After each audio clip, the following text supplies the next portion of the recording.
স্টিফেনি দিদির সাহায্য নিয়ে মোহনার মুখোশ খুলছে শুভ।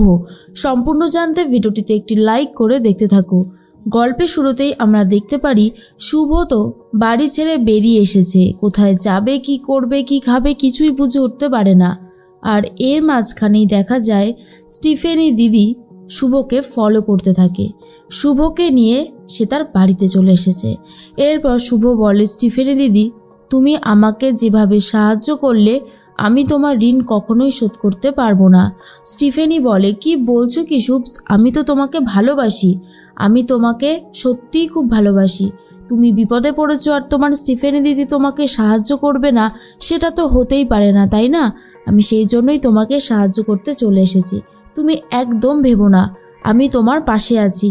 এরপরেই শুভ তো অনেক বেশি নিশ্চিন্ত হয় আর বলে, তুমি যেভাবে আমাকে সাহায্য করলে আমার সারা জীবন মনে থাকবে। কিন্তু আমি যে এখানে আছি, তুমি একথা কাউকে বলবে না তো স্টিফেনি দিদি? স্টিফেনি তখন বলে, কিন্তু শুভস, তুমি ওইখান থেকে এখানে আসলে বুঝতে পেরেছি সারাটা জীবন কি তুমি এইভাবে পালিয়ে পালিয়ে বাঁচতে পারবে? সত্যের মুখোমুখি তো তোমাকে হতেই হবে, তাই না শুভস? শুভস তখন বলে, তুমি ঠিকই বলেছ, কিন্তু লড়াইটা আমি এখান থেকে চালাবো। জানো তো স্টিফেনি দিদি, মোহনার ওপরে তোমাকে একটু নজর রাখতে হবে। তুমি পারবে এই কাজটা করে দিতে? স্টিফেনি তখন বলে, কেন পারবো না, অবশ্যই পারবো। তোমার জন্য এটুকু আমি অবশ্যই করব, তুমি একদম চিন্তা করো না। এর মধ্যেই শুভ তখন ভাবে, যেভাবেই হোক মোহনার মুখোশ আমায় খুলতে হবে। ও আদেও সত্যি বলছে কি মিথ্যে বলছে সেটা আমায় খুঁজে বার করতে হবে। আমি আর কোনোভাবেই কোনো রিস্ক নেব না।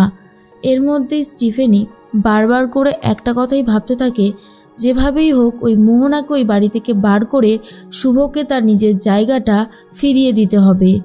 এরপরেই শুভ বলে, তুমি যখন তখন আমায় ফোন করবে না, আর আমি যে তোমার বাড়িতে আছি সে কথাও যেন গুণাক্ষরে কেউ জানতে না পারে, তাহলে কিন্তু অনেক অসুবিধা হবে। তুমি বুঝতে পেরেছো তো স্টিফেনি দিদি, আমি ঠিক কি বলেছি? স্টিফেনি তখন বলে, হ্যাঁ শুভস, আমি খুব ভালোভাবেই বুঝতে পেরেছি, চিন্তা করো না, তুমি যেমনটা বলেছো ঠিক তেমনভাবেই কাজ হবে। এর মাঝখানেই ঠাম্মি তো দাদুকে নিয়ে খুবই চিন্তা করতে থাকে, কিন্তু বাকিরা সবাই ওকে দোষ দিতে থাকে। সেবন্তীকে দোষ দেয়, তারপরে শুভকে দোষ দেয়, আদ্রিতকে দোষ দিতে থাকে। ঠাম্মি তখন বলে, দয়া করে তোমরা চুপ করো, বাড়ির এই কঠিন পরিস্থিতিতে তোমরা একে অপরকে দোষ দিয়ে যাচ্ছ। তোমরা কি মানুষ না অন্য কিছু? দেখতেই তো পাচ্ছ যে একজন অসুস্থ হয়ে পড়েছে, তারপরেও এই কথাগুলো তোমরা কিভাবে বলতে পারো সেটাই আমার মাথায় ঢুকছে না, দয়া করে চুপ করে যাও। এর মাঝখানেই শুভ তখন বলে যে আমি যেভাবেই হোক আগে মোহনার ব্যাপারে সত্যিটা খুঁজে বার করব। গোপালের সামনে বসে প্রার্থনা করতে থাকে আর বলে, গোপাল তুমি দেখো সব যেন ভালো থাকে, সব যেন ঠিক থাকে। আমি একজন গর্ভবতী মহিলাকে নিয়ে সন্দেহ প্রকাশ করছি, কিন্তু যেরকমভাবে মোহনা সব কিছু শুরু করেছে তা শেষ হওয়াটা জরুরি, তাই জন্যই আমি এটা করছি, না হলে আমার এটা করার কোনো দরকার ছিল না। এরপর ঠাম্মি শুভকে ফোন করে আর বলে, শুভ তুই এখন কেমন আছিস, তুই ঠিক আছিস তো? তখন শুভ বলে, হ্যাঁ ঠাম্মি, আমি ঠিক আছি, তুমি আমাকে নিয়ে একদম ভেবো না, আমার কোনো অসুবিধা হচ্ছে না। আমি সত্যিটা জানতে চাই, আদি কি সত্যি এরকম কিছু করেছে নাকি মোহনা আদিকে ফাঁসাতে চাইছে? ঠাম্মি, আমার একটু সময় লাগবে।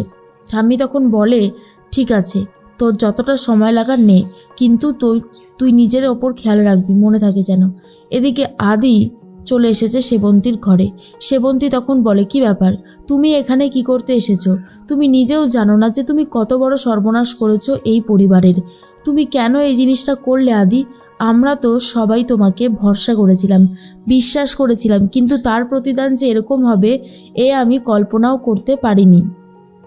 তখনই আদি বলে, আমি বুঝতে পেরেছি, কিন্তু বিশ্বাস করো আমি এরকমটা করতে চাইনি, আমি তখন আয়ান ছিলাম, ভুল হয়ে গেছে, কিন্তু তুমি আমার দিক থেকে মুখ ফিরিয়ে নিও না মা, আমি যে তোমাকে খুব ভালোবাসি। তুমি শুভ তোমরা যদি সবাই আমার দিক থেকে মুখ ফিরিয়ে নাও তাহলে আমি কি নিয়ে বাঁচবো বলো তো? আমি যে তোমাকে অনেক ভালোবাসি। কিন্তু কোনোভাবেই কোনো কথা শুনতে চাই না সেবন্তী, আর বলে, আমি কোনোভাবেই তোমাকে আর ক্ষমা করতে পারবো না। যা অন্যায় তুমি করেছো তার শাস্তি তোমাকে পেতেই হবে আদি। জানি না শুভ কোথায় রয়েছে, এই প্রেগনেন্ট অবস্থায় কোথায় ঘুরে ঘুরে বেড়াচ্ছে। ওর তো কতগুলো ওষুধও ছিল, ও যদি খাবার না খায় তাহলে ওষুধটা খাবে কি করে? এই বাড়ির বংশধর ওর গর্ভে রয়েছে, তার যদি কোনো ক্ষতি হয় পারবে তো কখনো নিজেকে ক্ষমা করতে? তখনই আদি বলে, কিচ্ছু হবে না শুভর, আমি শুভর কোনো ক্ষতি হতে দেব না। তার জন্য আমায় যা যা করতে হয় আমি সবটাই করব। প্লিজ মা, তুমি অন্তত আমার দিক থেকে মুখ ফিরিয়ে নিও না।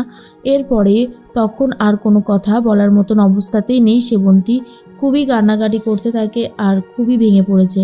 তখন আদি মনে মনে ভাবে, যেটা হলো সেটা একদমই ভালো হলো না, খারাপ হলো। শুভ এইভাবে বাড়ি ছেড়ে চলে গেল, আমার তো অনেক খারাপ লাগছে, কি করব কিছুই বুঝে উঠতে পারছি না। তার মাঝখানে একটা কথাই শুভ ভাবে আদিকে নিয়ে, যে আদি যদি সত্যি ঠকায় তাহলে ওকে আমি কোনোদিন ক্ষমা করব না, আর মোহনা যদি এই বিষয়টাকে নিয়ে কোনো মিথ্যে বলে বাড়াবাড়ি করে থাকে তাহলে ওর হিসাব আমি চুকিয়ে দেব।